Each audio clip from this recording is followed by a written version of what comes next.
जय जगन्नाथ। आज गोटे विषय वस्तु से विषय वस्तु हुए तो क्या भल लगी पारे क्या भल न लगी पारे।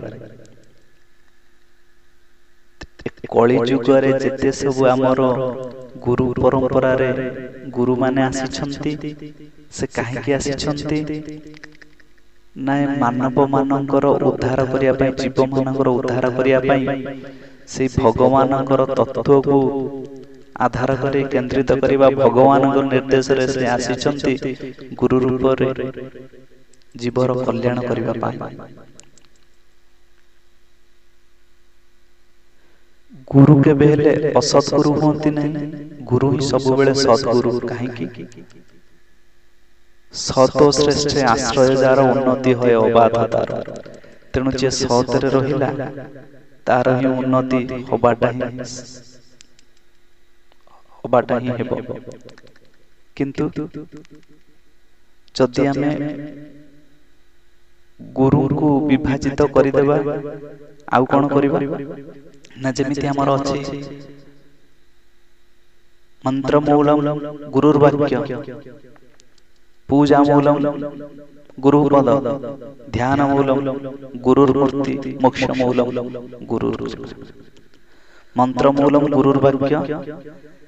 मंत्रर मूल जिनिस होउची जदि आमे गुरुंकर निर्देश अनुसार आमे चली परिबा, गुरुंकर नीति नियम को आमे ठीक ठीक मानि करी चलिबा, हमर होउची शिष्य हेबार क्वालिटी रहिबो।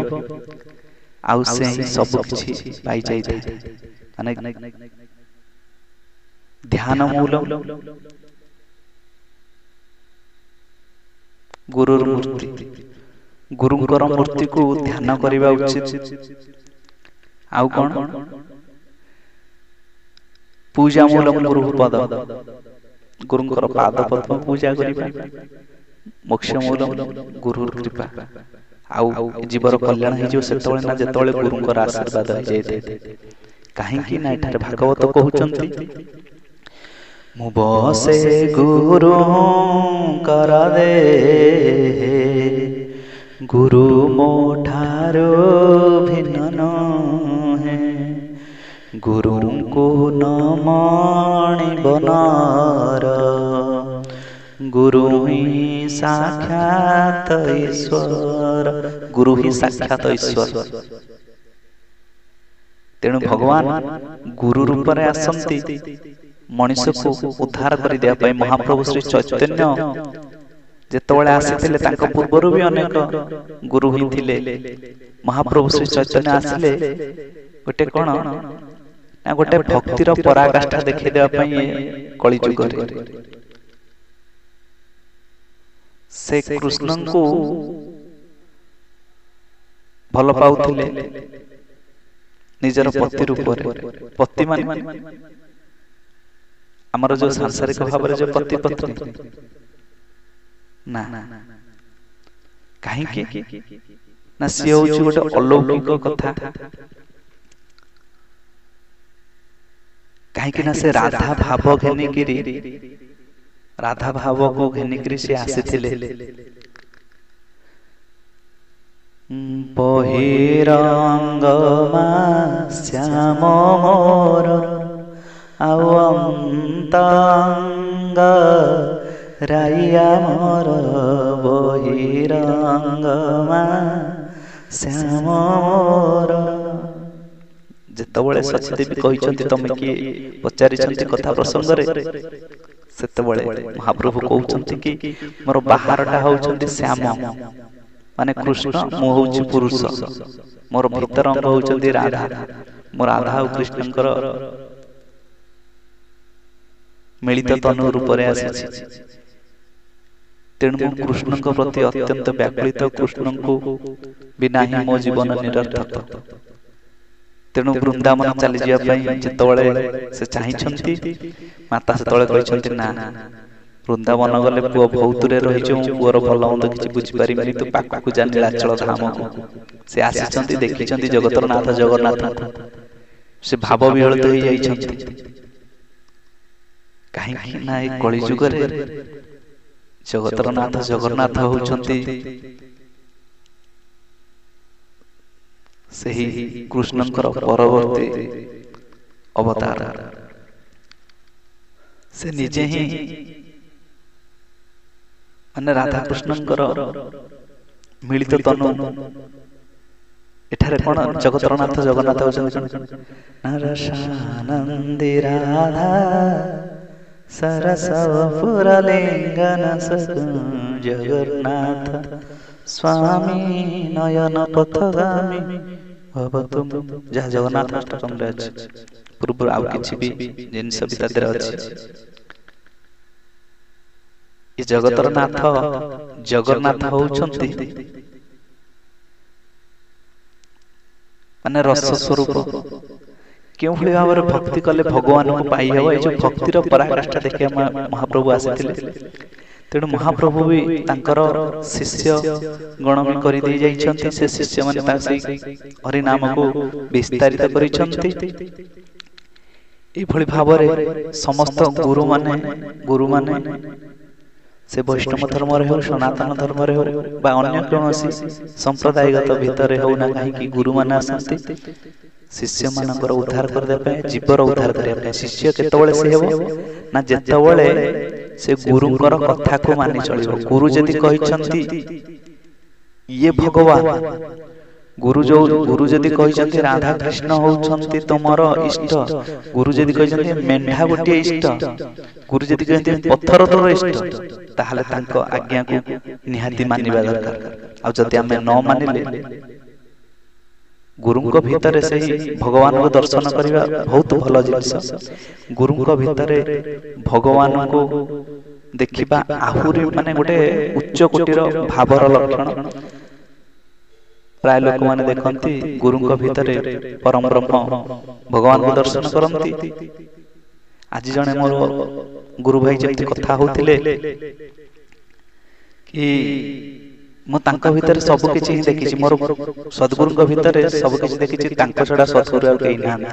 ଠିକ ଅଛି, ସେ ଯାହା କହୁଛନ୍ତି ଠିକ, ତାଙ୍କ ଭାବ ଭିତରେ ଠିକ ଅଛି, କିନ୍ତୁ ତାଙ୍କ ଛଡା ଆଉ ସଦ୍ଗୁରୁ ନାହାନ୍ତି। ସେଇଟା କେମିତି କାହିଁକି ନା ସେ ବିଭିନ୍ନ ରୂପରେ ଆସନ୍ତି, ଖାଲି ସେଇ ଗୋଟିଏ ରୂପରେ ଆସନ୍ତି ନାହିଁ। ସେ ବିଭିନ୍ନ ରୂପରେ ଆସିକିରି ଏ ଜୀବର କଲ୍ୟାଣ କରିଥାନ୍ତି, ଉଦ୍ଧାର କରିଥାନ୍ତି। ଏଇଠି ଆମର ଗୋଟେ କଥା ଅଛି, କଣ ନା ଠାକୁର ଅନୁକୂଳ ଚନ୍ଦ୍ର ଗୋଟେ କହିଥିଲେ ନା, ଅନ୍ୟର ଇଷ୍ଟେ ନିନ୍ଦା କରି ହେଲୁ ଇଷ୍ଟ ନିଷ୍ଠ, ନିଜର ଇଷ୍ଟ ନିନ୍ଦା ହେଲା ବୁଝିଲୁନି ପାପିଷ୍ଠ। ତେଣୁ କେବେ ହେଲେ ଅନ୍ୟ କୌଣସି ସମ୍ପ୍ରଦାୟର ଗୁରୁ ବା ଭକ୍ତ ମାନଙ୍କର ନିନ୍ଦା କରିବା ଗୋଟେ ପ୍ରକାର ନାମା ଅପରାଧ। ତେଣୁ ସେଥିରୁ ନିବୃତ୍ତ ରହିବା। ଯିଏ ଯେକୌଣସି ସମ୍ପ୍ରଦାୟରେ ଠାକୁରଙ୍କୁ ବିଭିନ୍ନ ଭାବରେ ଧରିଛନ୍ତି, ସେ ତାଙ୍କ ସମ୍ପ୍ରଦାୟର ସଠିକ ଭାବରେ ଜାଣିବା, ଗୁରୁଙ୍କର କଥାକୁ ସଠିକ ଭାବରେ ହୃଦୟଙ୍ଗମ କରିବା।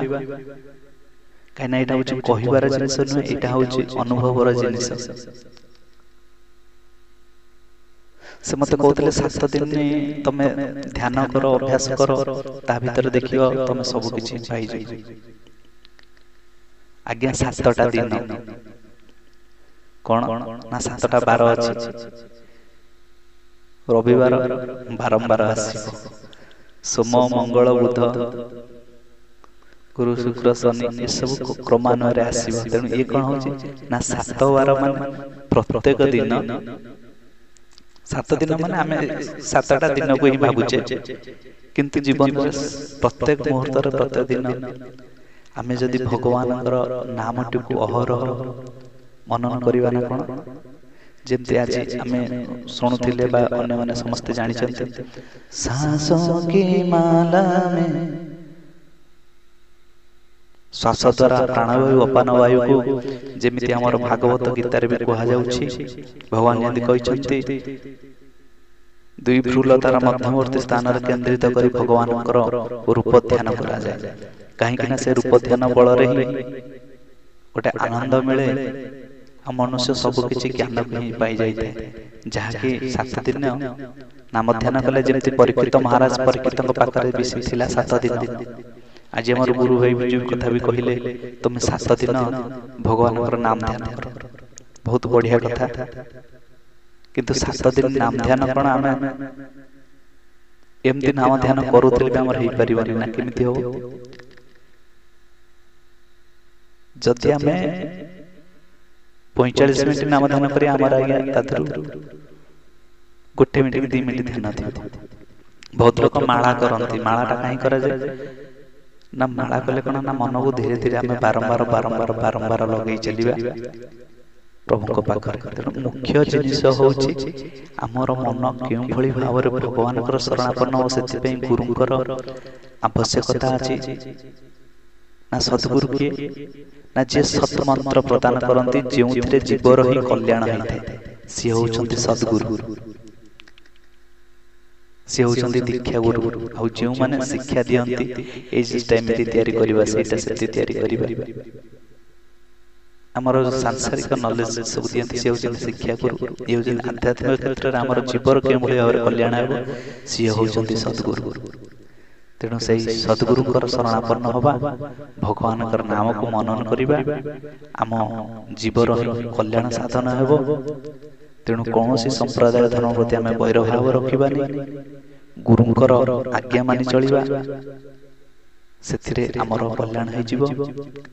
ତେଣୁ ସେଇ ସଦ୍ଗୁରୁଦେବଙ୍କର ଚରଣରେ ଏ ଅଧମର ଅନନ୍ତ କୋଟି ଦଣ୍ଡବତ ପ୍ରଣାମ। ଜୟ ଶ୍ରୀ ରାମ, ଜୟ ଶ୍ରୀ ରାମ, ଜୟ ଶ୍ରୀ ରାମ।